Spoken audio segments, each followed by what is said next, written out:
An increased military presence overseas is drawing thousands of American troops to Eastern Europe. Ohio lawmakers on both sides of the political aisle are talking about the conflict between Russia and Ukraine.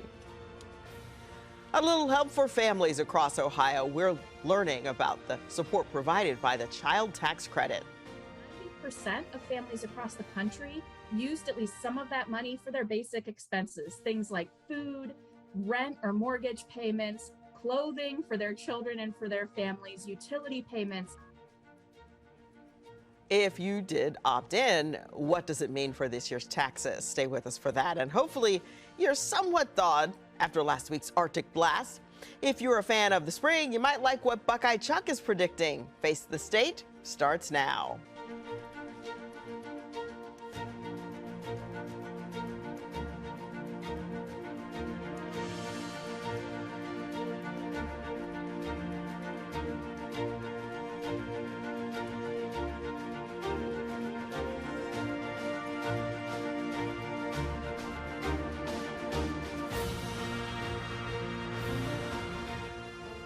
More U.S. troops are on their way to Eastern Europe in response to escalating tensions between Russia and Ukraine. Late last week, the Kremlin denounced the United States for deploying those additional soldiers. Russia says the move was intended to stir up tensions, but both American leaders and satellite data show Russia is not diminishing its presence. In fact, it's only building. And this morning, your elected leaders are weighing in. Thank you so much for joining us for Face the State. I'm Tracy Townsend. As of late last week, 3,000 extra troops were on their way to Poland. Russia has denied plans to invade Ukraine, but showed it's in no mood for compromise. That's why Ohio's U.S. Senator Rob Portman is pointing his finger at Vladimir Putin. Russia is the aggressor here, having invaded Ukraine twice in the past 8 years, illegally annexing Crimea, inserting troops and offensive military weaponry into the Donbas region of Ukraine, initiating cyber attacks against public and private entities in Ukraine, and using disinformation to try to destabilize the democratically elected government in Ukraine. Now they've gone further by amassing more than 100,000 troops under the command of 100 tactical groups on Russia's Ukrainian border. This Russian deployment includes rockets and tanks and artillery and is no longer just on the eastern border of Ukraine, but it's now across the borders, including the northern border, where Russian combat troops and heavy equipment have gone into Belarus. And on the Belarus-Ukrainian border, a Russian presence is being felt. Putin's always testing the West. Putin was, he was close to Trump. He's not so close to Biden, and he's testing the West. And he tested the West in 2014 when he did a smaller, limited invasion into Ukraine. We've got to make sure Putin understands he pays a price. He pays a major economic price, and all his oligarch friends, the billionaires around him, pay a major economic price if they decide to attack Ukraine. I mean, Ukraine military probably isn't strong enough to repel him, but it's going to do major damage to the Russian government and the Russian business leaders if he goes in and invades, and they need to know that, and we are showing them that every day. And of course, that was Ohio's other U.S. Senator, Sherrod Brown. President Biden says the leader of the Islamic State blew himself up during a raid by U.S. Special Operations Forces. It happened late Wednesday into Thursday in northwest Syria. About 50 troops took part in that operation. This is what remains after an explosion at a home in Syria near the Turkish border that killed an ISIS leader. U.S. Special Forces had moved in 2 hours before, landing helicopters and exchanging fire with gunmen. The Pentagon says 7 people were killed, including 3 children. After the operation, one of the U.S. helicopters developed a mechanical problem and was destroyed away from that target site. He chose to blow himself up, not just to the vest, but to blow up that 3rd floor, rather than face justice for the crimes he has committed, taking several members of his family with him. President Biden and members of his national security team watched a live feed of the operation from the White House Situation Room. Filing week in the state of Ohio, with candidates making their intentions official. Among those announcing their official moves, U.S. Senate candidate Democrat Morgan Harper filed at least 2,500 signatures at the Ohio Secretary of State's office. Tuesday, gubernatorial hopeful John Cranley and running mate Senator Teresa Fetter delivered their nominating petitions to the Secretary of State's office. The campaign reported plans to turn slightly more than 3,000 valid signatures in to qualify for the ballot. That's necessary to have 1,000 valid signatures from voters who are registered Democrats or who are unaffiliated. Also, former Dayton Mayor Nan Whaley and Cuyahoga County Council Vice President Cheryl Stevens filed their petitions to officially join the ballot for the Ohio governor's race. The campaign also announced another historic fundraising haul in the most recent filing, raising more than $1.26 million. This brings the campaign's total raised to more than $3 million, more than any gubernatorial challenger at this point in Ohio history. Ohio Supreme Court Justices Sharon Kennedy, Pat Fisher, and Pat DeWine jointly filed petitions to run for positions on the Ohio Supreme Court. Kennedy is pursuing the position of Chief Justice, while Fisher and DeWine will be seeking re-election to their seats on the court. All three conservative justices were unanimously endorsed by the Ohio Republican Party. The former Republican House Speaker, accused of helping orchestrate a $60 million bribery scheme, has asked that the criminal case against him be dropped. Larry Householder argues prosecutors haven't presented evidence that backs up the indictment. Federal investigators charged Householder in 2020 with conspiring to oversee the funneling of energy company money into a legislative effort to bail out two nuclear power plants. It's become known as the House Bill 6 scandal. Householder has pleaded not guilty. In a court filing, his attorneys argued the government hasn't provided the essential facts needed for an indictment. Ohio House Republicans are pushing a bill to target what they say is censorship of conservative viewpoints by social media giants such as Twitter and Facebook. GOP Representative Scott Wiggum of Worcester and Representative Al Cutrona of suburban Youngstown are sponsoring this legislation. They say it will prevent big tech companies from engaging in viewpoint discrimination without violating the First Amendment right to free expression. The measure is drawing some criticism from both conservatives and free speech advocates, such as the American Civil Liberties Union. A hydrogen technology company is coming back to Columbus after being founded here more than a decade ago. The city announced Hyperion will be investing nearly $300 million into a new site in Columbus in the old printing hub for the Columbus Dispatch. Hyperion is described as a technology company focused on producing high quality and low cost hydrogen fuel cell technology. It's expected to offer nearly 700 jobs. Columbus Mayor Andrew Ginther says he's excited to welcome back a company that once called Columbus home. We're only 10 minutes from the hilltop, one of our opportunity neighborhoods, and a neighborhood that we're focused on collectively investing in and lifting up. The median income, household income there is $35,000 per year. Hyperion represents promise and prosperity for so many of our neighbors. Mayor Ginther says development on the site is expected to begin this summer, and production is expected to begin next year. Going to college versus going to kindergarten. A new survey looks at how costs compare.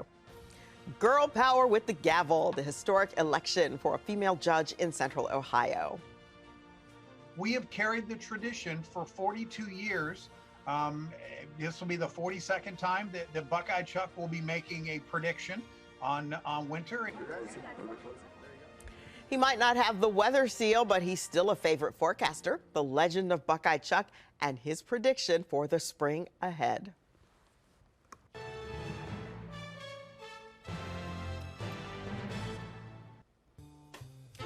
February marks Black History Month. We are recognizing both the empowering moments of Black history as well as the pain of the history. Ohio's beginning included being founded as a free state. We talked with local author and historian Rita Fuller Yates, who recently published a book about Columbus's Black history. In her work, she writes about slavery not being allowed in the state except as punishment for a crime. So what makes our story unique is it's assumed that we're just slaves, right? We came from Africa, we were slaves, and here we are today. Well, that's why I push for people knowing their local history as well as their DNA, because many African Americans have descendants that were never slaves. Fuller Yates notes that African Americans helped the U.S. win the Revolutionary War. Many were awarded land grants here in Ohio that they later claimed as free war heroes. We're continuing our conversation with Fuller Yates and others this month and beyond as we look at those who made Black history in the past along with today's trailblazers. We also have more incredible stories of Black history. You'll find them at 10tv.com/Black history. Franklin County's Court of Common Pleas has a new administrative judge. Judge Kimberly Cockcroft is the first woman to serve in that capacity at the Common Pleas. She was elected unanimously by her colleagues to take on that leadership role in what is the busiest Common Pleas General Division Court in the state of Ohio. And the administrative judge is essentially the forward-facing representative of the court to our justice partners, to county agencies. And so I interface with the Board of Commissioners, with the county administrator, with lawyers in the Attorney General's office, the Franklin County Prosecutor's office, the Franklin County Public Defender's office, and then with the community at large. If there is a general question about what happens at the court and why it happens, I am the person who is responsible for answering those questions. I give instructions of law to grand juries, both here for the Franklin County Prosecutor and for the Ohio Attorney General. I swear in new employees. I give the oath of office to new employees. I help to formulate and guide policy decisions for the court. And I still have my own docket to manage. And so I don't give away the responsibilities that I have as a judge. I still manage about 575 cases. But in addition to that, I also handle the administrative component of what happens here at the Court of Common Pleas General Division. I decided to create a new committee for the court. There are standing committees that address myriad issues from policy, personnel, rulemaking. And so what I decided to do was form a committee called Access to Justice. Access to Justice is a theme that is persistent in the work of Ohio courts. It is something that our Chief Justice has asked judges to focus on in our daily work. There was no mandate that the committee be formed, but it's such a consistent theme that I felt it appropriate to form the Access to Justice Committee. And so what that will do is attempt to identify gaps in our delivery of services and try to figure out a way to fill those gaps. And so one of the first things that I've asked the committee to do is to work with the Clerk of Court's office to permit defendants who must pay fines, court costs, restitution, to be able to do that using technology. Right now, people have to come to the Clerk of Court's office to pay any financial sanction. And candidly, if people are ordered to pay, they're already limited in resources. Asking them to come to the physical building to make a payment is another impediment. And the reason that that is so important is because those persons who are eligible at some point in the future to have record of conviction sealed, there has to be a complete discharge from the sanction. Judge Cockcroft was appointed to the bench in 2009 by then Governor Ted Strickland. She was elected in 2009 and then re-elected in 2016. The judge is a graduate of the Ohio State University Moritz College of Law. The advanced child tax credit gave parents extra money in their pockets during a time of uncertainty. So now filing taxes might feel a little tricky. Consumer 10's Clay Gordon is walking us through it. For those who opted in, it was $300 per month for 6 months. 90% of families across the country used at least some of that money for their basic expenses, things like food, rent or mortgage payments, clothing for their children and for their families, utility payments. We are learning what it looked like here in Ohio. It's estimated that over 270,000 Ohio children were either lifted out of poverty or closer to being out of poverty thanks to those payments in 2021. For some families, it was an advancement of $3,600 for children ages 5 and under, $3,000 for children 6 to 17 years old, but they only received half so far. The other half is expected to come back with your tax refund. So the IRS, they're mailing out a letter. It's called it's a 6419 letter, and it just shows the amount of the advanced child tax credit that the receiving taxpayer received in 2021. For those who didn't qualify for the child tax credit and received money, they will have to pay it back. And if there are differences between what the letter says and how much money you received, call the IRS. But experts say the IRS is still facing delays from last year's refunds. This year, be patient. The Center for Community Solutions says all eligible people should still file so they don't miss out on other tax breaks offered from the government. There's also the earned income tax credit for working families and working Ohioans, and millions of dollars are left on the table every year when people don't claim all the tax credits that they're eligible for. So first and foremost, we are encouraging everyone to file your taxes. That was Consumer 10's Clay Gordon. The IRS rolled out a new website, the childtaxcredit.gov. That's the website. You can go there to research how much you should have received, how much you did receive, etc. We have it for you right now at 10tv.com/consumer10. All right, parents are paying more for just about everything right now. But one place they could really see those price hikes is childcare. A recent analysis found that the annual cost of childcare now rivals the cost of a college education. In Ohio, the average cost of childcare is just $329 less than in-state tuition. The average cost for a 4-year-old is nearly $8,000 a year. An infant costs around $9,600 a year. Some parents say they are even spending half of their after-tax income on care for their children. I felt like I should scream, cry, and vomit all at the same time. You know, you have this repetitive question, is it worth it? The U.S. Department of Health and Human Services considers child care affordable if it only takes 7% of a family's income. Right now, only 12.2% of Ohio families can afford infant care. All the way from Cincinnati. Don't be mad. Are you guys going to the Super Bowl? Are you going to watch from home? You know what? We trying to figure that out. We might go. Oh, the Cincinnati Bengals are Super Bowl bound. I know you've heard about that. And the scammers love to try to take advantage of your excitement. Ohio's top cop, Attorney General Dave Yost, sent us a message this week saying, quote, the cheap seats start at $6,000. So if someone is claiming to get you in the stadium for significantly less, you should challenge that call. Con artists are out there and fake tickets will always exist. Although no scamming has been reported to my office, Ohioans should be on the defensive when looking at Super Bowl tickets. Again, that's Ohio's AG. Ohio does rank high when it comes to the loss of our wetlands. Coming up, the push to preserve our environment. And which rodent do you believe? What Ohio's Buckeye Chuck says about spring and why not all animals agree. We like to verify on Face the State. A U.S. congressman from our neighboring state of Kentucky went viral over the weekend with a tweet criticizing the nation's top infectious disease expert, Dr. Anthony Fauci. He uses a quote that he says is from a famous French writer. But is it? Casey Decker from our National Verify team looked into it. Representative Thomas Massie, a Republican from Kentucky, has been heavily critical of COVID restrictions. Recently, he posted this tweet. It says, "You mustn't question Fauci, for he is science." And it features a photo containing a quote. To learn who rules over you, simply find out who you are not allowed to criticize. The photo attributes that quote to Voltaire, a French writer and philosopher from the 1700s. Many of the replies to Massie's tweet, though, claim the quote isn't Voltaire at all. So let's look into it. Did Voltaire actually write, "To learn who rules over you, simply find out who you are not allowed to criticize"?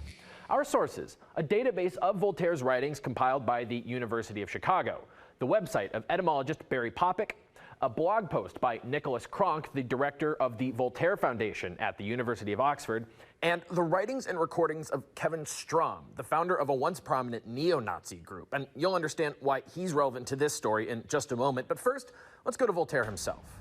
The University of Chicago compiled a searchable database of Voltaire's published work. We searched a variety of phrases associated with the quote, and although Voltaire does write a lot about criticism and censorship, we didn't find anything that matches what Massie tweeted. Furthermore, there's no evidence in academia that Voltaire ever wrote it. In 2017, scholar Nicholas Cronk wrote a blog post about Voltaire's famous one-liners, including a number falsely attributed to him.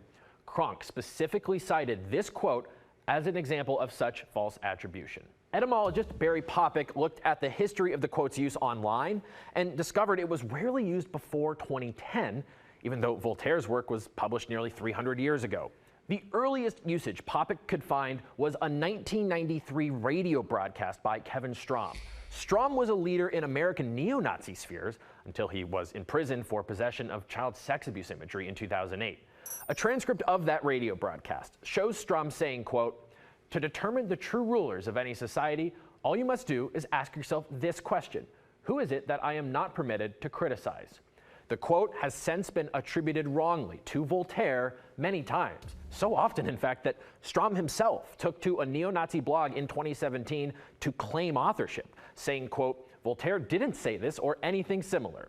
And you'll even see the image Strom used in that post matches the one Representative Massey tweeted. So we can verify, no, Voltaire did not write, "To learn who rules over you, simply find out who you are not allowed to criticize." We reached out to Congressman Massey's office for comment. We did not receive one. With your Verify, I'm Casey Decker. And whether it's from Ohio, Kentucky, or any other state, we're here to help verify those claims on your social media feed. Contact us on Facebook, Twitter, or by email. We'd love to hear from you. This past week marked World Wetlands Day, and Ohio is home to many bogs, marshes, and fens that make up our landscape. Programs like the Ohio Wetland Association and H2 Ohio have been working to preserve these wetlands. By keeping these marshes going, we can protect the animals and the plants that live there and reduce the amount of carbon in the atmosphere. Creating, restoring, reconnecting these wetlands, first and most importantly for water quality, right? So they act as nature's kidneys, and the water flowing through, the water flowing in and out, their action, both the vegetation in the wetlands and the soil beneath it, are a really important way to absorb those nutrients. H2 Ohio has recently helped clean up algae blooms and restore Buckeye Lake.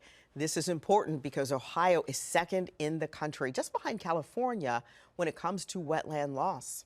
So far, over 11,000 acres of wetlands here in Ohio have been restored. If you'd like to see a full list, you can check that at our website, 10tv.com. The weather we've been seeing in recent days shows winter is not ready to let go. But there's one particular rodent who disagrees. Buckeye Chuck is our hometown groundhog hero from Marion County. On Groundhog Day, he did not see his shadow, which means spring will be here soon. Well, at least according to Ohio folklore. We have carried the tradition for 42 years. Buckeye Chuck has no political connection or affiliation.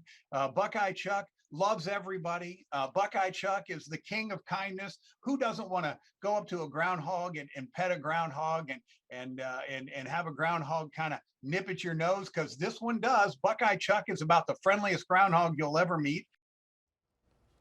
Okay, and we must note, to maintain our journalistic integrity, Punxsutawney Phil is not in alignment with Chuck. The Pennsylvania prognosticator saw his shadow, so he says bundle up for 6 more weeks of winter. And of course, we have to make sure we tell both sides of the story. Thank you so much for joining us here on Face the State today. We'll see you tomorrow morning for Wake Up CBUS from 4:25 until 7, and then we'll see you back here next Sunday for Face the State.